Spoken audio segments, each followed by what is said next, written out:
Llegamos hasta el sur de la ciudad de Buenos Aires. Vamos a hablar de comercio exterior con Fernando Basso dentro de lo que nosotros llamamos soberanía alimentaria.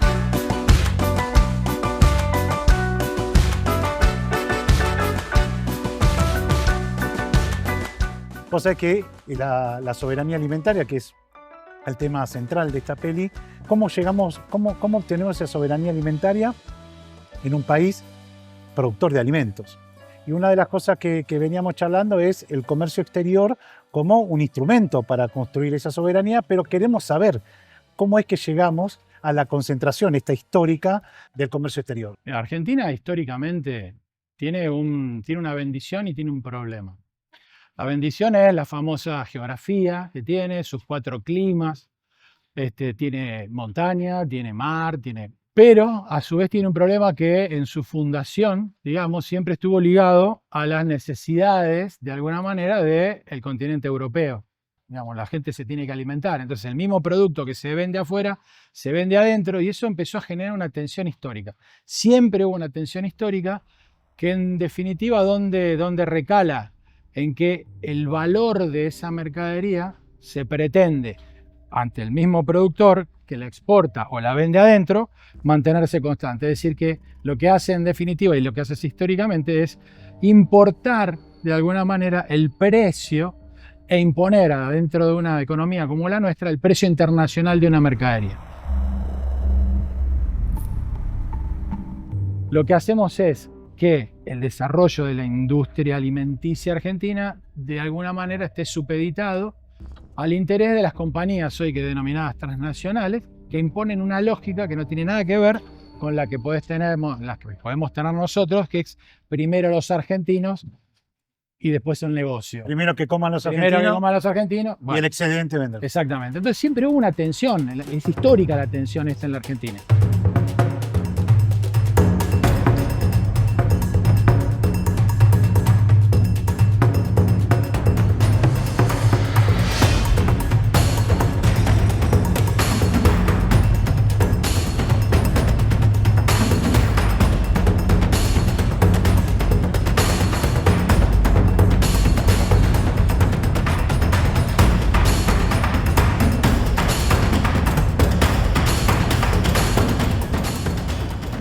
Una tensión que tiene que ver con la propia dimensión del alimento, es decir, cuánto alimento, qué se hace, qué se produce, qué se elabora, qué se faena, qué no, qué se siembra, qué se hace, qué se logra de alguna manera industrializar, ¿sí?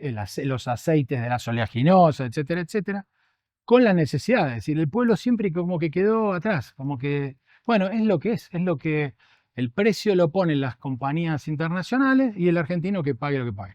Por supuesto que hubo reacciones, hubo pensamientos nacionales autóctonos, está el peronismo, es decir, se logró de alguna manera en muchas etapas de la historia argentina trabajar sobre esta problemática y empezar realmente a separar la paja del trigo. Primero los argentinos y después las exportaciones, y bueno, y todo el desarrollo, digamos, que vino haciendo, por ejemplo, con el control sobre lo que se exporta o no en la República Argentina, viene en una lucha histórica. Esa lucha, de alguna manera, tuvo un desarrollo hasta la irrupción de la dictadura asesina del 76. Ahí, de alguna manera, se compatibilizaba, era efectivo el hecho de ponerle aranceles a las exportaciones, las mal llamadas retenciones al agro. En realidad son derechos de exportación, que es un derecho constitucional. Es un derecho que es un arancel que se le aplica a la exportación y tiene base constitucional en el artículo 4 de la Constitución Nacional. Y eso de alguna manera podía desacoplar en cierta forma el precio internacional del precio interno cobrando esa retención. O manejando stocks, trabajando con cupos a la exportación, etcétera, etcétera. Y hasta el 76 más o menos la cosa caminó. De hecho, todas las variables de la economía argentina hasta el 76 está bastante bien. Ojalá pudiéramos volver a aquellos números donde había 4% de pobreza, donde había prácticamente pleno empleo. Olvidémonos del tema institucional. Imagínate, ¿no? Si lo ve este documental, lo ven los pibes de 20, 25 años. No van a entender nada, lo que estamos hablando. Nada. Tenemos que agarrar a los profes, pero acá pasó y no hace tanto. Y no hace tanto. Pero bueno, del 76 para acá la cosa se complicó bastante. El programa A Sangre y Fuego del 76, la dictadura con Martínez de Hoz, los militares, por supuesto, hay un antes y un después, digamos, de alguna forma transforma una matriz productiva, una intervención estatal por un viejo programa oligárquico de las transnacionales, atar la suerte de las transnacionales a la suerte argentina. La transformación en la lógica del desacoplamiento de precios externos a internos, es decir, de ahí de alguna forma se unifica y las transnacionales empiezan a jugar con nuestra soberanía. Sí. Claro, lo que se hacía hasta ese momento era tratar de intervenir en todas las dimensiones del comercio, pero hasta ahí, porque todavía, digamos, los puertos pertenecían, digamos, a la República Argentina, existían un montón de cooperativas, un montón de jugadores, de alguna manera, que, bueno, de alguna manera permitían este control y de alguna forma desacoplar los precios internacionales, asegurar el abastecimiento. Por supuesto que en el 74, que fue la ley de abastecimiento, etcétera, etcétera, en el tercer periodo peronista, digamos, se vio que había un montón de variables que se habían desajustado en el tiempo que pasó durante los años del exilio de Perón. Entonces, bueno, en esa tensión se tuvo que ir a un esquema, por ejemplo, de la ley de abastecimiento, etcétera, etcétera, pero bueno, rápidamente el corte del 76 trastocó todo. Padre tenía un primer capítulo de la historia económica argentina. Hemos dado vuelta una hoja del intervencionismo estatizante y agobiante de la actividad económica. En ese trastocar, digamos, en ese intervencionismo estatizante, creo que era la frase del infame Martínez de Hoz, estaba, por supuesto, todo lo que tenía que ver con la regulación del comercio exterior. Porque esto es como un axioma. Al comercio exterior se lo regula. Punto. No es acá y en todos lados. No es nada que ver con lo que dijo el presidente en la campaña electoral, en donde dijo, el comercio exterior es un tema entre privados. Mirá ahora, guerra comercial, el presidente norteamericano haciendo todo lo que está haciendo. Habría que decirle, che, ¿no era que era un tema entre privados? No. Nuestra patria nació discutiendo el regular del comercio exterior. Exactamente. Recordemos, siempre yo les digo eso cuando doy clase también de comercio exterior y eso, que la Argentina, antes de ser patria, fue contrabando. Contrabando, claro. De hecho, tuvieron que traer a una oficina, diríamos ahora, del Virreinato del Perú, digamos, hubo que ponerlo acá porque la fuga era infernal y tuvieron que decir, regulemos y controlemos un poco lo que está pasando ahí, porque bueno, entonces, bueno, al comercio exterior se lo regula. Bueno, y tiene que ver con el liberar, ir soltando e ir haciendo que el control, la fiscalidad, digamos, legítima de la que implementa la política argentina no se puede hacer efectiva. Y todo llega, digamos, a un límite o al límite máximo, al peor momento de nuestra historia, por lo menos reciente, que se da en el menemismo, ¿sí? Con las dos fatídicas leyes, una la reforma del Estado, ¿sí? Y la otra que es una hija de esa, que es la ley de actividades portuarias. Con la ley de actividades portuarias lo que se hizo en la Argentina fue concesionar, ¿sí? De la misma manera que se hizo con los servicios públicos, etcétera, etcétera, concesionar los puertos, y no cualquier puerto, sino que eran los puertos especialistas o especializados, o cuyas estructuras e infraestructuras estaban acomodadas para la exportación de grandes volúmenes del agronegocio. Y ahí se da un proceso, digamos, de hiperconcentración y que vamos llegando de aquella época hasta el día de hoy a que no son más de 10 u 11 empresas que son transnacionales las que manejan prácticamente el 80% del comercio exterior argentino o de sus exportaciones, mejor dicho, y que tienen que ver con los productos del agronegocio. ¿Cuáles son los actores? ¿Te acordás de algunos? Dreyfus, bueno, COFCO, que es la estatal china, Vicentín, que bueno, ahora ya no es más Vicentín. Estas 7, 8, 10 empresas transnacionales pueden tener la potencia que tienen porque tienen la llave y la manija del negocio de la exportación del agronegocio, que es el puerto. Claro, sin puerto no hay agronegocio. Claro, no hay agronegocio. ¿Cuántos aviones necesitas para llevarte 45.000 toneladas que se lleva un barco? No, entendí que no se puede. Por eso que la locura fue haberle entregado en esa ley, en la época del menemismo, en la ley de actividades portuarias, haberle concesionado todos los puertos graneleros a estos tipos, que también tienen de rehén a los propios productores. Y ahí hay que hacer dos consideraciones como mínimo.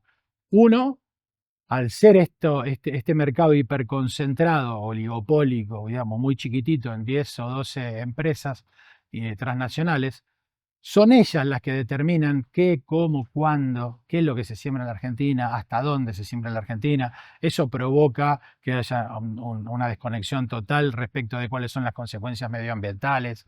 Es decir, el corrimiento constante de las barreras de la frontera agrícola. La frontera agrícola, de la producción agrícola, la desaparición, digamos, de bosques naturales.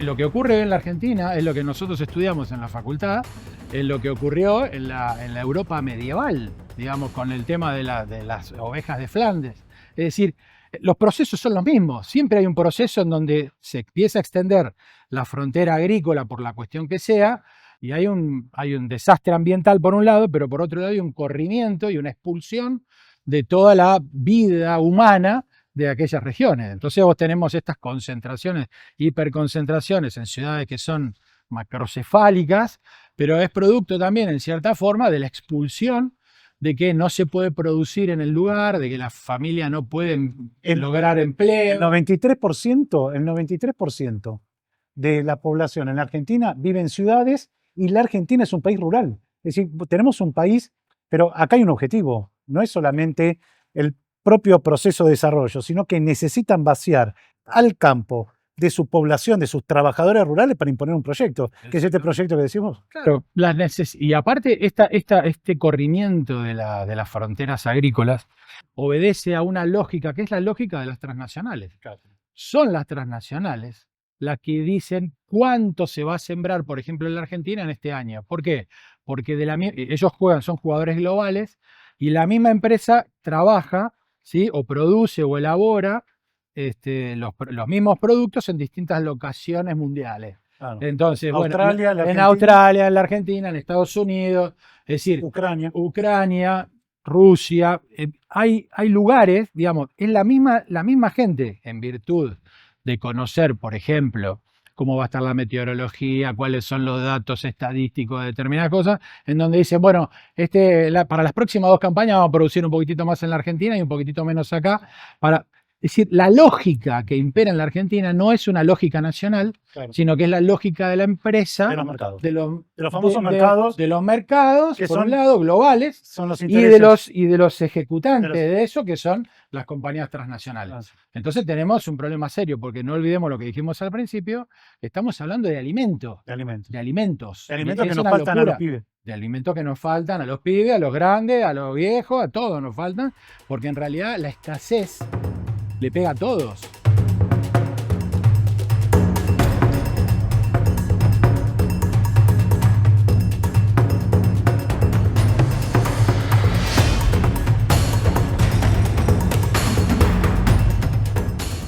Los pasivos ambientales. El precio, la importación de un precio, es decir, el establecimiento de un precio de una mercancía que no tiene nada que ver con el costo de producción más una ganancia razonable, sino que es lo que viene, se transformó como en la norma, ¿sí? Además de la contabilidad creativa, es decir, que entre nosotros nos ponemos de acuerdo, subime los precios, claro, que la filial de Argentina aumenten los precios de, no sé, de los seguros que paga, bajame esto, todo ese invento para pagar menos. Aparte hay otro tema, que es que en la vuelta que empiezan a dar de producto de la globalización, las empresas empiezan a recalar y empiezan a hacer negocios con compañías que están afincadas en, iba a decir paraísos fiscales, pero son guaridas fiscales. Es decir, empiezan a recalar y hacen negocios con compañías que están en guaridas fiscales y ahí perdiste. No tenemos forma de saber el precio. Entonces, ¿cuál es la solución? ¿Cuál es la solución? Bueno, es la que... Rehacer una empresa nacional, ¿sí?, que trabaje con otra lógica, con una lógica donde primero mire al pueblo.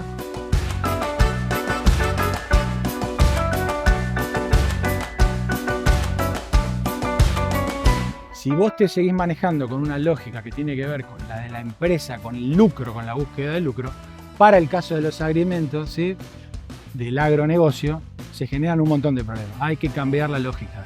Los alimentos, y en el caso nuestro, la principal variable exportadora de la República Argentina, tiene que estar en manos de una empresa nacional que tenga no una lógica de mercado, sino que tenga que tener una lógica de acompañamiento, digamos, del mercado, porque no vas a prohibir, digamos, a nadie, que cada uno haga lo suyo, pero y de desacople de la lógica internacional. Entonces empezamos a ver todas las dimensiones que tiene que ver un negocio como esto, que tiene que ver con el cuidado del medio ambiente, que tiene que ver con rehabilitar el campo.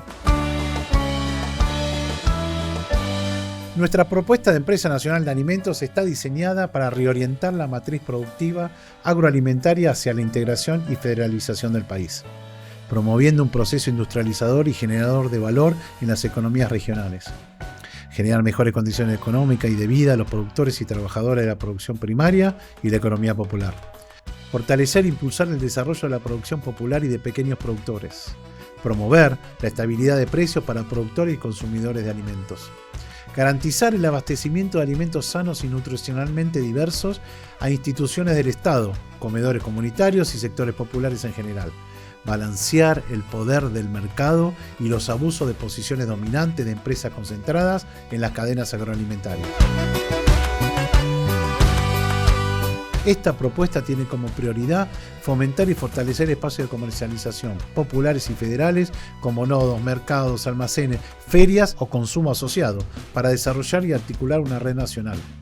Generar, promover y difundir tecnologías enfocadas a la producción primaria, agroecológica de pequeña y mediana escala según características territoriales. Promover precios estables a lo largo del año tanto para los productores como para los consumidores de alimentos. Desarrollar e impulsar un sistema de trazabilidad y control de alimentos en función de intereses populares, intervenir en los precios monopólicos y ganancias extraordinarias en mercados y eslabones concentrados, reducir el rol de los intermediarios en las cadenas agroalimentarias y en los precios de los alimentos.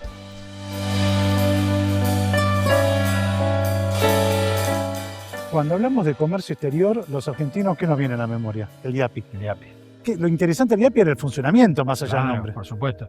Controlando el comercio, ¿sí?, regulando las importaciones, promoviendo las exportaciones, manejando y cuidando, digamos, los efectos de las dos cosas, lo que se produce es un aumento significativo en todas las ramas de la economía, empieza a surgir de vuelta el empleo.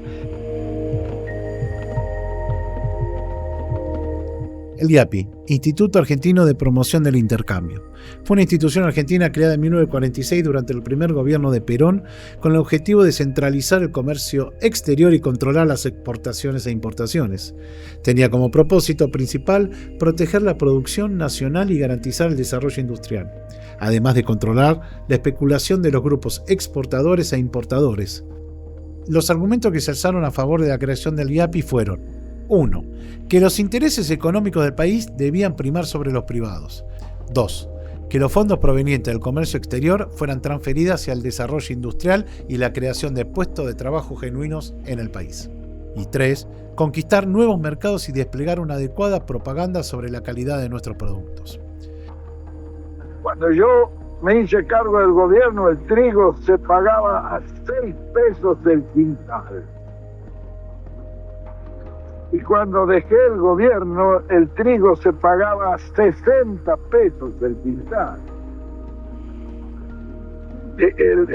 Hubo chacareros que compraron el campo con el beneficio de una sola cosecha. Y se realizó, a pesar de lo que muchos niegan, una reforma agraria que en el primer plan quinquenal entregó 500.000 de hectáreas en propiedad. Cuando llegó el momento, lanzamos el primer plan quinquenal, que eran 76.000 obras.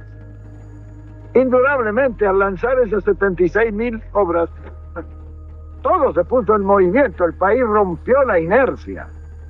Se puso en marcha en plan de desarrollo, pero un desarrollo planificado.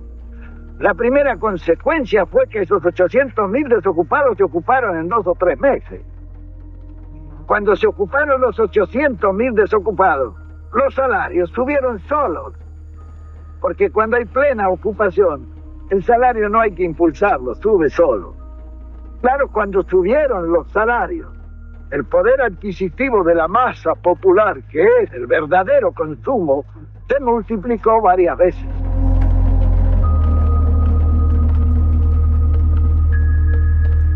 Recuperando ciertas variables del IAPI, famoso, y haciendo cosas producto de la razón.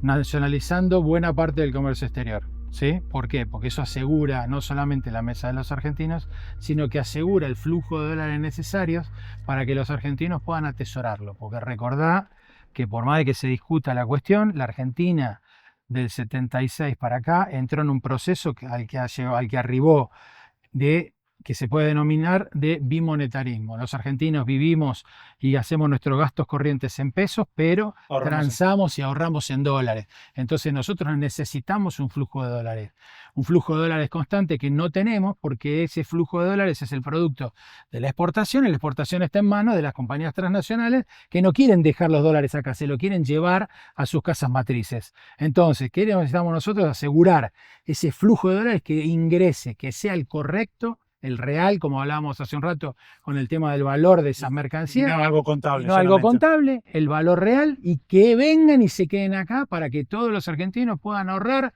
y la gente se tranquilice hasta que podamos realmente entender que tenemos que salir de la economía bimonetaria y volver a tener una economía propia en pesos para que en ese diferencial nosotros podamos tener una moneda soberana y podamos desarrollar a la Argentina como corresponde. Tenemos que trabajar en varias cuestiones. Primero, en el hoy, en el ahora, en la necesidad absoluta, que es la del control del comercio por el tema de los alimentos, para abaratar inmediatamente el precio del alimento para los argentinos. Segundo, asegurar ese flujo de dólares que nos asegure la tranquilidad mientras que salimos de este esquema, y además los dólares necesarios para desarrollarnos, porque una vez que vos haces eso, empieza el desarrollo, y el desarrollo necesita también de dólares, porque la importación no es en sí misma mala, ¿sí? Porque nosotros no podemos hacer todo, ¿sí? Pero necesitamos dólares porque cada vez que aumenta el producto, aumenta 3 veces. Por cada punto de aumento del Producto Bruto en la Argentina, esto es histórico, sí, aumentan 3 las importaciones. Mira. Entonces también necesitamos dinero para las importaciones de todo aquello que no tenemos. Claro. Mientras que vamos recomponiendo todo el entramado productivo científico y empezamos también en el largo plazo a pensar en la verdadera, el verdadero objetivo de todo esto, que es que una sociedad se desarrolla no solamente cuando exporta todo lo que puede y más. No es así, desde mi humilde punto de vista. Es cuando no necesita importar. Porque tiene producción nacional. No necesita importar. Por eso que lo fundamental del IAPI en su momento fue el proceso sustitutivo de importaciones que se hizo en la realidad. No es que se sustituyeron las importaciones porque vino alguien dijo no. Es porque el producto de la ciencia, de la técnica, etcétera, etcétera, hizo que fueran menores las necesidades de importación, porque la industria empezó a crecer en todos sus rubros. Entonces, el verdadero fin es que no se importe, no que se importe. Retomar ciertas políticas públicas que fueron más que efectivas y que por alguna razón entendemos nosotros que bien guardada la tienen bajo 4 candados, la tienen pisada y escondida. Mostremos lo que hay que hacer.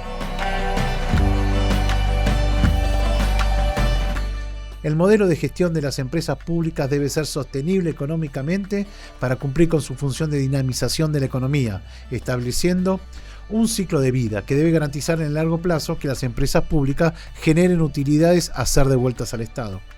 Esto quiere decir que una empresa nacional de alimentos puede comprar y vender productos agroalimentarios al mercado interno, teniendo como prioridad los provenientes de la economía popular y la agricultura familiar, con un sistema de pagos a corto plazo que favorezca la circulación monetaria e incremente la matriz productiva de esos actores económicos. Es decir, no solamente el discurso de que todo el mundo lo está haciendo, sino que ya lo hicimos, sí, funcionó y funcionó muy bien. Sí, señor. Es decir, el tema es por qué lo desarmaron, por qué se entregaron los puertos, por qué se frenó la desregulación y le dieron el negocio a las transnacionales. Y como planteás vos, la empresa pública Alimentos entre otras herramientas, tienden a equilibrar estos desacoples que hay del precio de los alimentos en la Argentina en el exterior. ¿Por qué? Porque el que vende alimentos, si lo vende afuera, lo vende adentro, mientras cobre esa barbaridad que cobra, que se pone afuera ese precio. Ahora, ¿cómo nosotros garantizamos que alimentos baratos se consume en la Argentina y el excedente de alguna forma se comercializa a través de intervención estatal para que ese excedente se reparta equitativamente o estratégicamente, como decís vos, para poner en la industria, generando trabajo, generando. Es decir, alimentos y energía son los puntales de un desarrollo autónomo nacional. Por eso, la empresa pública de alimentos creo que es un deber de un patriota plantearlo para regular los precios, sobre todo los precios en Argentina. Hay que volver a pensar en el bien común. Nuestro entramado institucional, nacional, tiene una primera premisa, que es el bienestar de los argentinos. Y qué mejor que volver a recuperar algunas herramientas que fueron exitosas, etcétera, etcétera, pero que hoy la razón indica que hay que hacerla. Por la realidad internacional, por la realidad histórica. Recuperar el derecho de un Estado a ejercer el bien común, la planificación estratégica y sobre todo darle de comer a sus habitantes. Por supuesto. La empresa pública de alimentos. Empresa pública de alimentos. Vamos a hacerla.